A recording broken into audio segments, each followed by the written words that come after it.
tsy andehandeha foana ny fanoherana fa ofeziny lalàna ho irivra kotovao androany fantatra ihany koa fa tsy foana akory ireny ambara hoe convention du 14 octobre azo antoka fa iova ny anaran'izany sy ny endrika isehoany raha niresaka ny fanaovana tamin'ny ity misy mpanjakany ity fantatra izany izao fa ny HVM no hikarakara ny karazana fampiaonana sy fampidinina io izay nambara indray androany fa entina hifampitaizan'ny mpanao politika.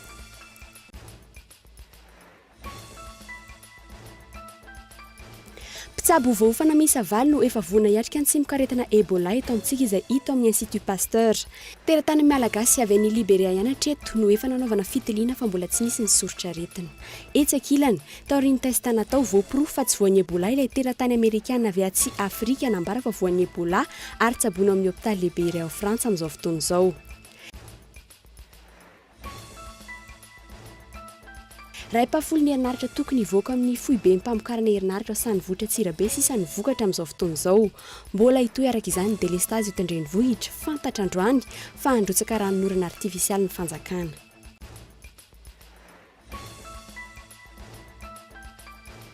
Hevitra mahery ny 2 no nivoaka tao amin'ny fikaonan-doha momba ny fanabeazana Convention nationale de l'éducation.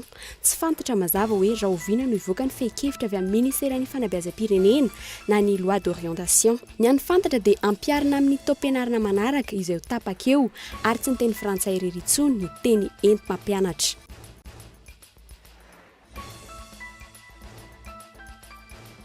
Manoloana ny fanekana maro azo ny fitondrana Meksikana manoloana ny rarana fatesana mpianatra maro, nisy ny fisamborana lehilahy iray malaza ho rendany amin'ny fanondrana antsokosoko rongony tany an-toerana. Mbola mijanona savorovoron-tsaina ho an'ny mponina ihany anefa ny raharaha famonoana mpianatra nataon'ny polisy communale Iguala tsimy Meksika, indrindra fa hatramin'ny nahitana fasana faobe miisa 4 hafa indray. Ny andindinin'izay rehetrany.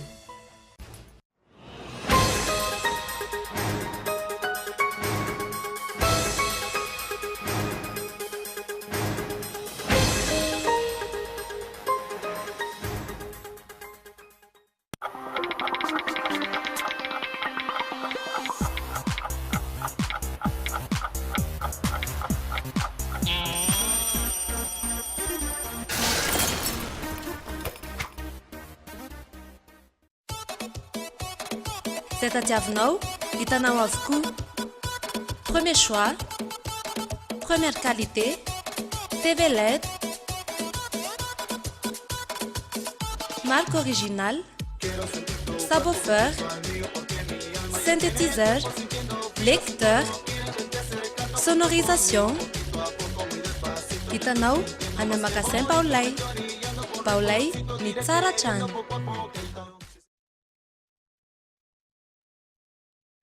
Amin'izao fidiran'ny mpianatra izao, misy tsika koa miaraka amin'ny chaîne.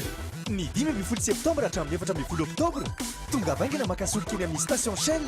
Raha mividy 10 alina na mihoatra, dia mahazo kit scolaire ray sy tapakila fandraisana anjara amin'ny tombola izay mety ahazona taom-pianarana maimaim-poana ho an'ny zanakao.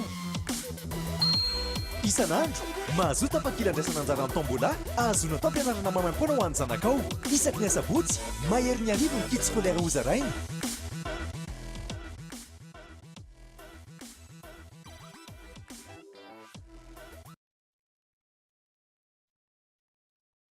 Du grand spectacle arrive sur Canal+.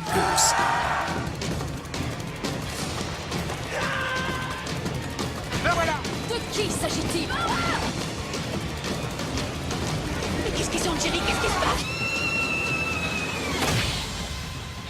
Demain, je m'y tiens, je prends ma journée. Oh non, mais parce que j'ai tout négligé. Les films et les séries qu'on aime sont sur Canal+. Le décodeur est à 40 000 arrières seulement pour tout paiement par prélèvement bancaire. Canal+.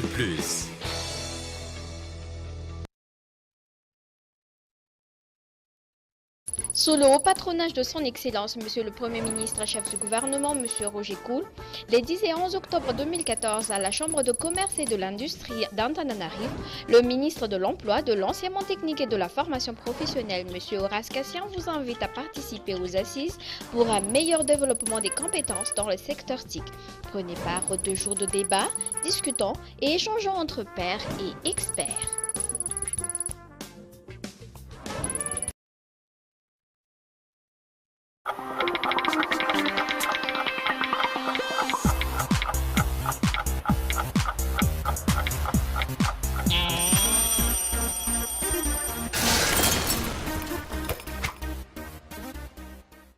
Ankasitrany ianao tomboka lasy tongo vavy manjotsy tapaka ny fahitalavitry ny KOLO TV miarabanao ary manasanao anaraka ny fampahalalam-baovao hatramin'ny farany.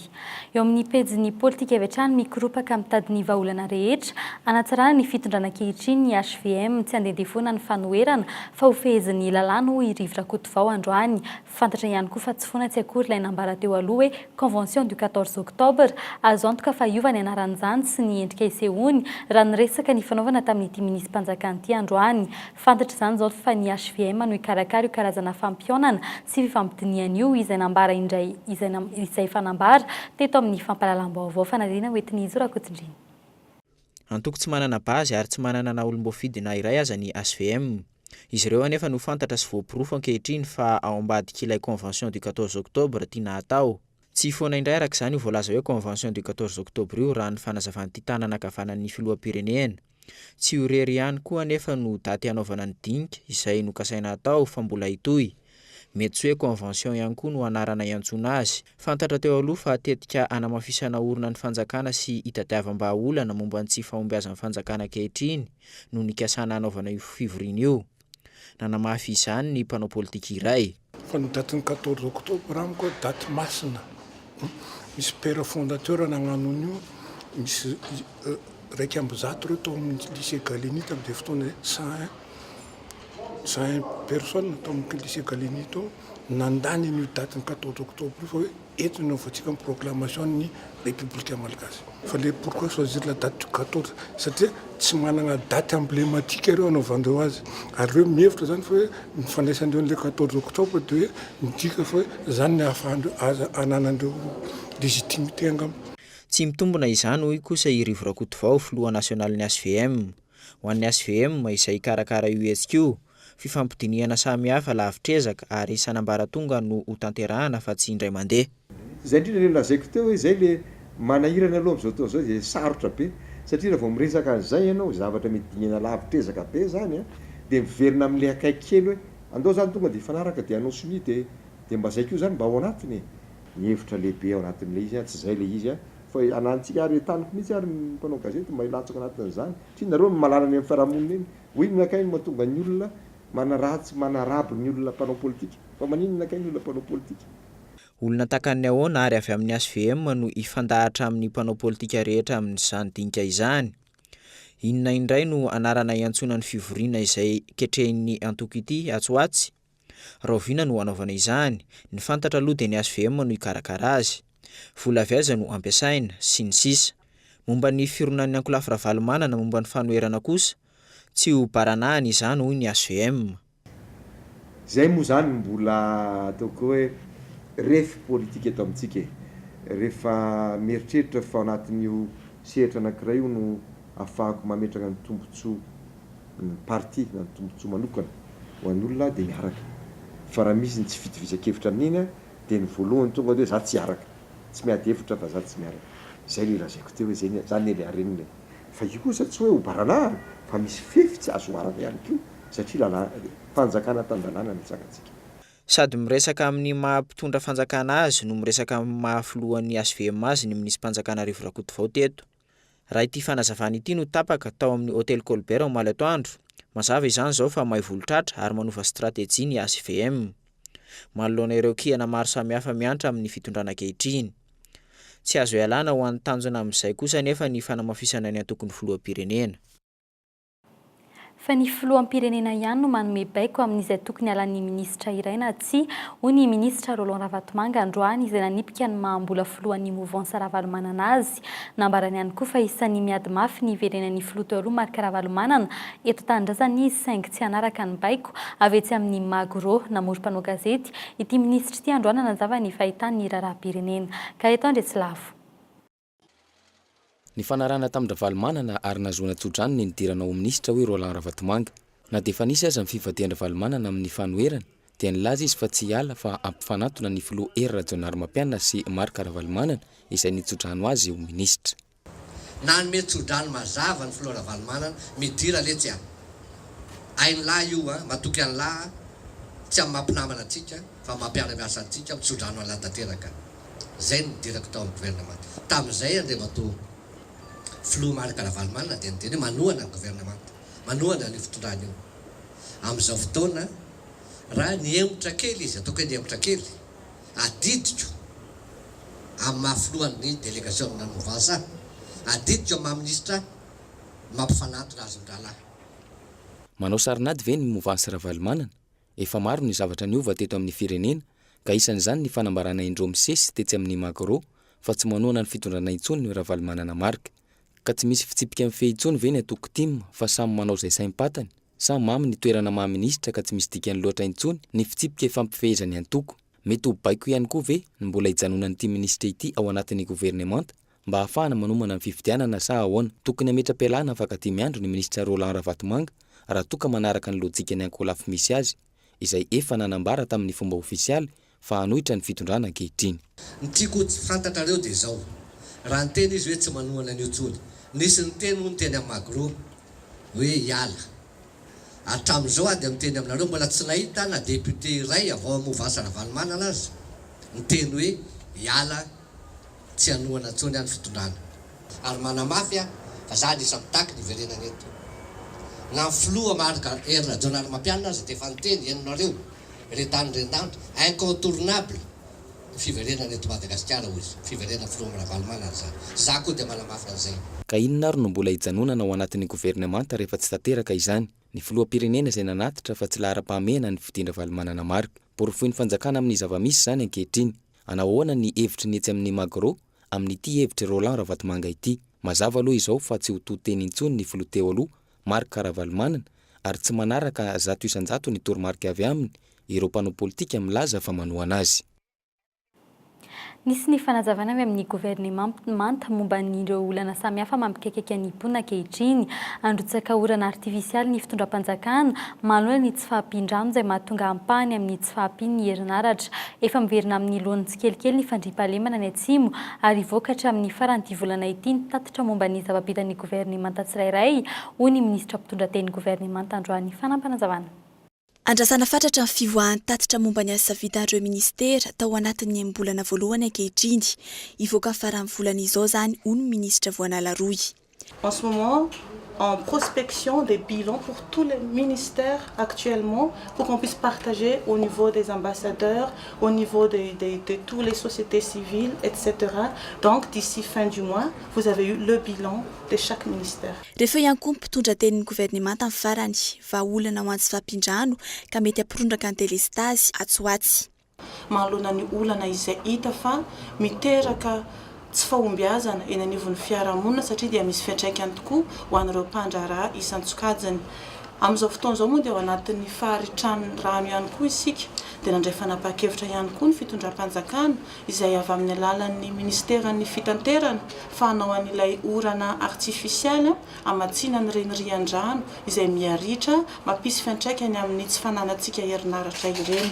Momban-dahalo any Atsimo kosa mampametra-panontaniana amin'ny fisian'ny fiarabe amin'ny miaramila mitatitra zava-pisotro hatramin'ny 70 kajô ny azo ny faritra Atsimo hatramin'ny omaly ny ainga atao Fianaratsoa. Misy ifandraisana amin'ny famalifalian'ireo olona nambara fa dahalo teo aloha ary averina eny amin'ny fiarahamonina ve izany. Nambara mpitondra tenin'ny gouvernemanta androany fa efa miverina eny amin'ny fiarahamonina izy ireo. Miisa eo amin'ny 20.900 izy ireo no miverina eo anivon'ny fiarahamonina. Manana andraikitra goavana dia goavana ihany fitondram-panjakana amin'izao fotoana izao ary anisan'izany izay atao anatin'ny ministera amin'ny asa tanana ny kolotsaina sy ny vakoka izay amerina indray ny soatoavina eny amin'ny faritra Atsimo ny sin'ny kodareta ao anatin'ny volana vitsivitsy izay. Idina ny Atsimo ny gouvernemanta amin'ny fiandohan'ny volana Novambra raha ny vaovao teto. Fantatra ihany koa teto fa efa vonona ny $530 avy amin'ny banky iraisam-pirenena. 20 tapitrisa euro avy amin'ny FAD ary 450 tapitrisa euro avy amin'ny fondrony Europeanina ampiasain'ny fanjakana malagasy. Fantatra androany ihany koa fa subvention ireo frama rehetra ankoatra ireo ray alina ampidirina ho mpiasa-panjakana. Vaovao mahakasika ny ministra ny fiompiana sy ny fiarovana ny biby Randriamampiona Joseph Martin Tadafa rehefa trandro izao no nidirany hôpitaly teny amin'ny HIR mbola andrasana ny valin'ireo analizy natao aminy. Na izany aza araka ny voalazan'ireo mpitsabo dia faharerana no nahazo ity tompona ndraiky mpanjakana ity. Ny talata farany teo no niditra teny amin'ny sampana famelomanaina teny amin'ny HIR Tadafara. Nandritra ireo fotoana nijanona teny amin'ny ministra dia teny amin'ny hôpitaly dia ministra roa ihany no tonga nitsidika azy dia ny ministra ny rano Nday Mananjara Joanita sy ny ministra ny arenan-dranomasina sy ny jono Amady tonga teny ihany koa nidaleny kabinetra ny fiadinan'ny Repoblika Henri Rabarinjaka taorian'ny diny arahany tamin'ny filohan'ny Repoblika tany Antsiranana dia namonjy ny filan-kevitry ny governemanta ny ministra Tadafara teo no efa nahitana fa efa reraka ity ministra ity. Fa vaovao mahakasika ny fahasalamana olona iray ihany hatreto no niahina fa voan'ny aretina Ebola tetsy amin'ny Institut Pasteur de Madagascar ka natao fitiliana ankoatra ny fepetra no raisin'ny ministeran'ny fahasalamana amin'ny fitiliana ireo olona rehetra avy any ivelan'ny Madagasikara miditra ny seranam-piaramanidiny Vato. Ekipa roa ahitana mpitsabo voahofana miisa 8 no efa vonina hiatrika ny aretina Ebola raha sanatria tonga eto Madagasikara izany. Fanadedina. Mpitsabo malagasy avy any Liberia izay irery ihany no olona efa natao fitiliana teny amin'ny Institut Pasteur rehefa noahahina fa mitondra ny aretina Ebola ny volana aogositra teo. Negatif ny valin'ny fitiliana ary hatreto tsy mbola misy Ebola eto Madagasikara. Fa olona anankiray fotsiny tonga avy teny amin'ny aéroport dia nahahiny ny olona teny izay nantony niantsony anay.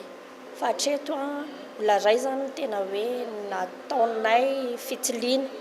Tena natao fitiliana dia olona anankiray ihany fa tsy izy ilay izy.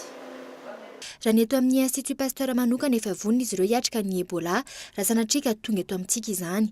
Indroa ambin'ny folo nanao simulation na andrana ireo mpitsabo nanomboka ny volana May lasa teo. Ny fitaovana ihany koa efa ary fomba avokoa anaovana ny fitiliana. Ankoatra ny fepetra efa noraisin'ny ministeran'ny fahasalamana izay fitiliana ireo olona rehetra avy any ivelan'ny Madagasikara miditra eny amin'ny seranam-piaramanidina Ivato efa vonina ihany koa ny eto amin'ny Institut Pasteur.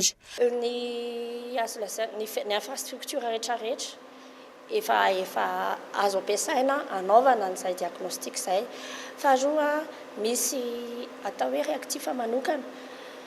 Tsy zavatra rehetra zany azo ampiasaina fa misy reactif manokana efa anananay efa manana an'ilay teknika zany izahay anaovana an'ilay diagnostic. Amin'ny ankapobeny manana ekipa anankiroa zany izahay fandimbindimby.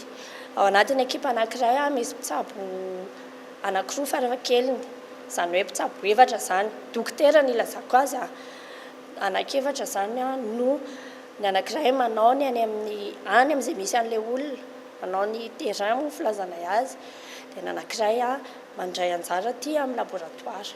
Hatreto mahery ny 503 ny olona efa matin'ny aretina Ebola maneran-tany raha toa ka ny any Afrika andrefana no tena lasibatra. Ny vaovao farany ihany koa nanomboka miparitaka ny Eoropa sy Amerika ity aretina mitovy lanja amin'ny sida ity.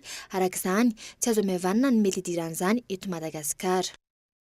Fa eo amin'ny tontolon'ny serasera kosa indray napita fanamarinam-baovao ny masovo Amerikana androany tamin'ny alalan'ny tambazotra serasera Twitter.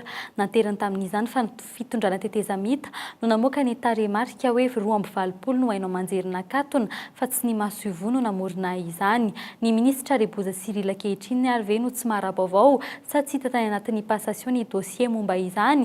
Inona no antony ilazan'ny ministra ny serasera Kehitriny fa tsy nisy ireo hainao manjery sy ny gazety antsoratra izay voalaza ireo nasehon'ny masovo Amerikana ity fampitam-baovao avy amin'ny primatura ity izay nivoaka ny 7 aprily 2024. Fananina ny ministra no laza ity fanazavana ity omaly isan'ny tranga iray tsy mazava amin'ny fomba fiasan'ny governemanta ankehitriny ny tranga tahaka izao. Fa mbola amin'izay tontolo ny serasera izay hatrany eo amin'ny asa fanaovan-gazety. Androany no nifarana tamin'ny fomba ofisialy ny fanaterana ny taratasy filatsahako fidiana obrao ny ho lafitry ny mpanao gazety. Ankoatra ny teo amin'ny CPM nisy toerana fandraisan'ireo antoratasy ihany koa manerana ny renivohitra partanien ho an'ireo tany any amin'ny faritra. Kandida maromaro no nirotsaka tamin'izany 7 nisan'izy ireo. Ena amin'izy ireo no nirotsaka ho filoha isan'izany Joël Ralay Voahita, Hervé Rakototsizanana, Lambo Tahiry, Soava Ramarotafika ary Gérard Rakotonirina. Fanampanazavana. Raha tena marina aloha zany dia tsomina fa lehilahy daholo raha ny nametraka hatramin'izao tsika amin'ny teny izao. lehilahy daholo ireo sivy nametraka ireo dia ny akamaroany ihany koa dia eo amin'ny gazety an-tsoratra. Ny antota taratasy rehetrarehetra manerana Madagasikara rehefa tapitra ny fetim-potoana androany hariva amin'ny 4 dia avondriny eto Antananarivo avokoa ny antota taratasy rehetrarehetra anjanihana amin'izay. Zay mba tena mety ho fantatra hoe zao no tena isany manerana Madagasikara.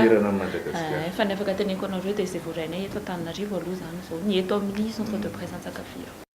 Fa eo amin'ny tontolon'ny fampianarana kosa indray, hevitra maherin'ny 2 arivo no nivoaka taorian'ny fikoanan-doha momba ny fanabeazana na Convention nationale de l'éducation. Tsy fantatra mazava hoe raha oviana no hivoaka ny fehi-kevitra avy amin'ny ministera ny fanabeazam-pirenena na ny loi d'orientation. Ny any fantatra dia ampiarina amin'ny taom-pianarana manaraka izay ho tapakeo ary tsy ny teny frantsay fotsiny intsony no teny hoenty mampianatra ny farany androany teny Ivato ny fikoanan-doha momba ny fanabeazana ny Convention nationale de l'éducation. Michel Aranardzon.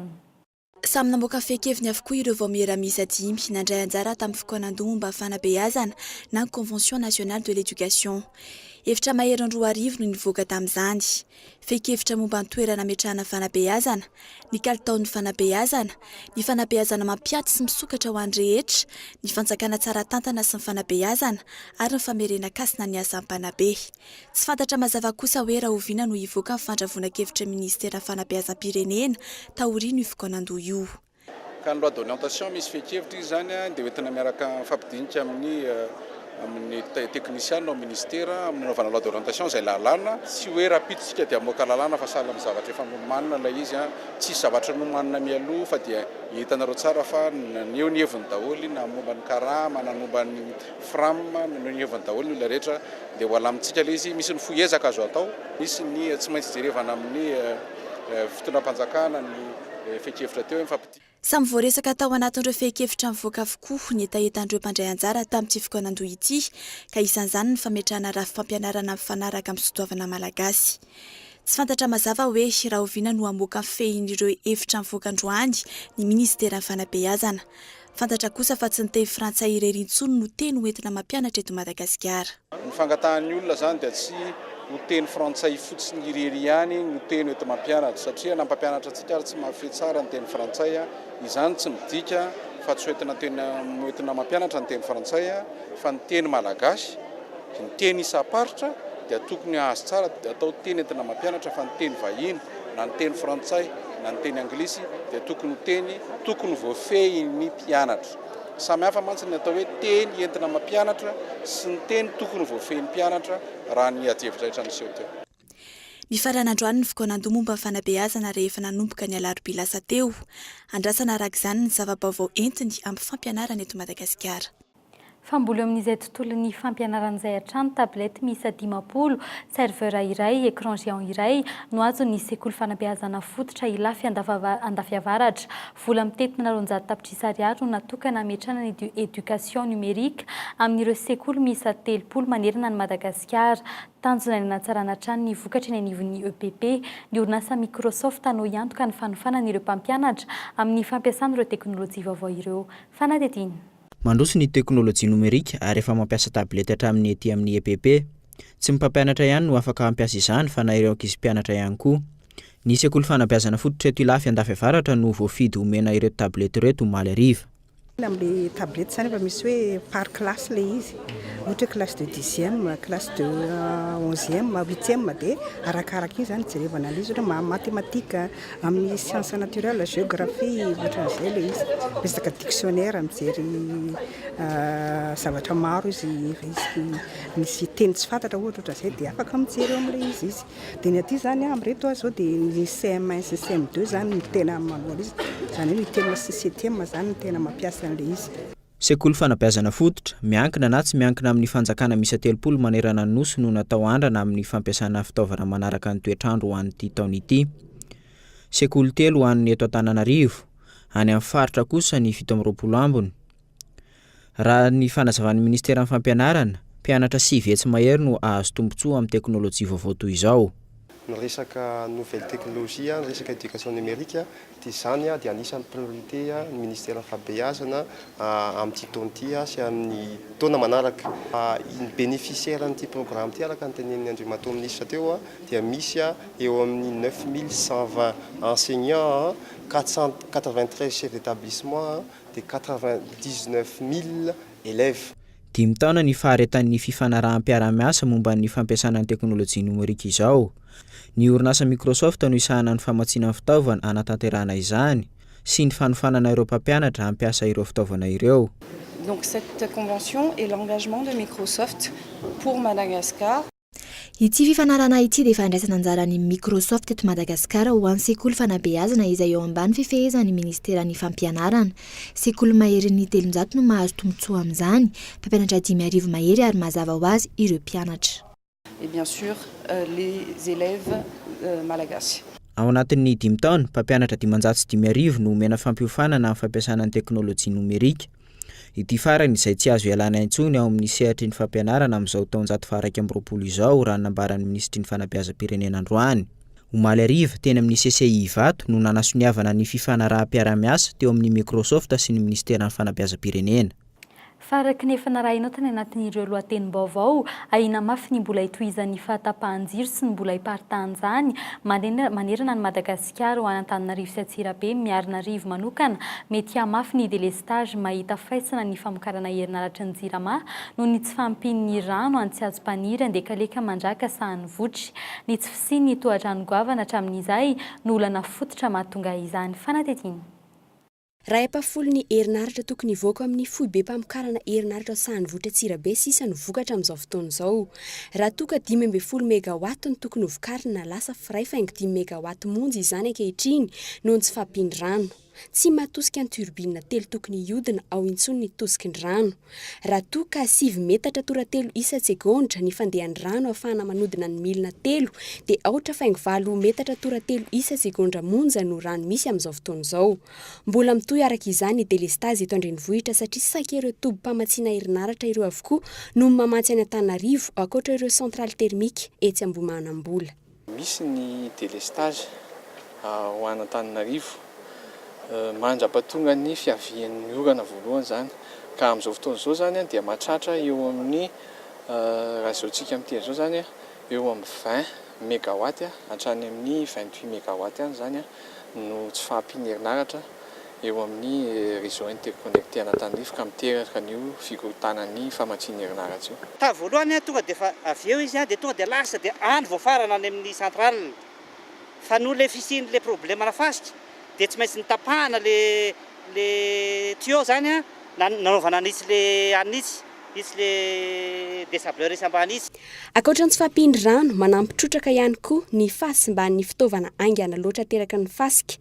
Be loatra ny fasika lasany amin'ny tohadrano noho ny fahasimban'ny tontolo iainana. Izay fasika be loatra izay nefa manimba aingana ny turbine.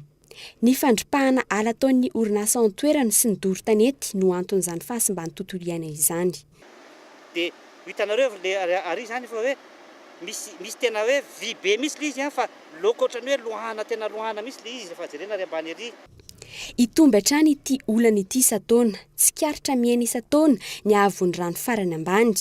Ny fampitehan'ny ala sy ny tsy fampin'ny rotsakorana ka mampiakatra ny fasika no tena olana. Tsy mba hivatateraka araka izany ny délestage ho an'ny mponina eto Antananarivo mandrapatonga ny any amin'ny fisasahan'ny volana Novambra, fotoana izay akaran'ny rano indray.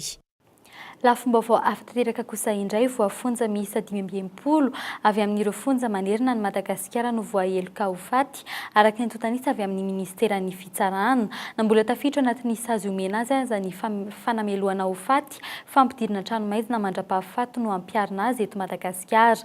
Atolotra amin'ny fivoriana rahampitaon'ny antenimieram-pirenena ny volavolan-dalàna nafoanana ny fanameloana ho faty ao anatin'ny fehezan-dalàna fahamaizana nankalazaina androany ny andro raisam-pirenena amin'ny ady atao amin'ny fanameloana ho faty. Sitraka Ravony Arsan. Endrika isehoany ny fanameloana ho faty ny fitsaram-bahoaka. Ankoatra an'ireo tranga tany Anosy-Be izay nafatesana ireo teratany vahinin-droa tamin'ny taondasa, nahitana tranga iray ihany koa tany Ambilobe tamin'ny volana Febroary 2024. Ho an'ny fitsarana malagasy, Na dia mbola voarakitra ao anatin'ny fehezan-dalana famaizana aza ny fanameloana ho faty, tsy nisy tsony ny fampiarana izany nanomboka tamin'ny taona 1970 fa fampidirana tranomaizina no sazy omena andreo voafonja. Mbola misy eo amin'ny 5 eo zany ny condamné à mort ao amin'ny fonjan'ny Madagasikara. Ny zavatra fantatra aloha zany dia hoe fa mizotra mankany amin'ny fanafoanana an'io fanameloana ho faty io sika amin'izao toetrandro zao. Misy ny fepetra niraisy ny fanjakana eo amin'ny fanesorana izay andian-dalàna mirakitra ny fanameloana ho faty izay ao anatin'ny fehezan-dalàna famaizana. Efa nisy volavolan-dalàna nataony tao amin'ny Assemblée nationale dia izy no androso an'izay zavatra zay hodinina dia rehefa lany soamatsara iny zany dia mety hiova zany ny code pénaltsika ka fa horaketina fa tsisy intsony ny fanameloana ho faty. Vinavinaina ampidirina ao anatin'ny fandaram-potoana ny fivoriana ara-potoana izay ho tanterana amin'ity volana oktobra ity izay volavolan-dalàna mikasika ny fanesorana ny fanameloana ho faty ao anatin'ny fehezan-dalàna famaizana. Raha toka efa mizotra makany amin'ny fanafoana izany isika eto Madagasikara, firenena misy 20 no mampiatra ny fanameloana ho faty maneran-tany. Olona misy 770 sy 700 no voaheloka ho faty tamin'ny taona 13 sy 2000. Avy any Iran sy Irak ny 900 n'izy ireo. Ho an'ny teto Madagasikara, tamin'ny alalan'ny fanentanana no nanamariana ny andro iraisam-pirenena amin'ny ady atao amin'ny fanameloana ho faty androany. Amaranantsika ny fampalalam-baovao maresaka avy any ivelany any Meksika manoloana ny fanakianana maro azo ny fitondrana Meksikana manoloana ny rarana fatesana mpianatra maro. Nisy ny fisamborana lehilahy iray malaza ho raindahiny amin'ny fandranana tsokosoko rongony tany an-toerana. Mbola mijanona ho savorivory-saina ho an'ny mponina ihany anefa ny rara famonoana mpianatra nataon'ny polisy kominaly tao Iguala atsimon'ny Meksika indrindra fa hatramin'ny nahitana fasana fahobe miisa 4 hafa indray. Fanadidina teo amin'ny sarin'ny France 24. Herinandro lasa zao fasana fahobe miisa 4 no hita tao Iguala. Hatramin'izao fotoana izao mbola mitohy ny fanadihadiana. Tonga amin'ny fahitana lavaka fandevenana hafa indray ny fisamborana olona 4 tamin'ity raharaha ity. Ireto farany izay nanoro toerana hafa nandevenana ireo mpianatra novonoina. Miisa 4 ireo lavaka fahobe ireo araka ny nambara minisitry ny fitsarana Meksikana. Miezaka ny manazava ny antony nahatonga ity famonoana ity ny tompona andraikitra ankehitriny. Sotram-panadihadiana maro no tsy maintsy raisina tamin'ity raharaha ity raha ny fanazavany ny ministry ny fitsarana Meksikana hatrany.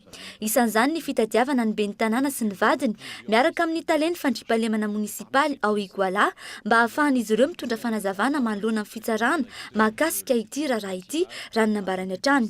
Ity vadiny ben'ny tanàna ity izay nangataka ny anasaziana ny fihetsiketsehana nataon'ireo mpianatra tahotra mety fanakorontanana mandritra ny fandraisam-pitenena nataony.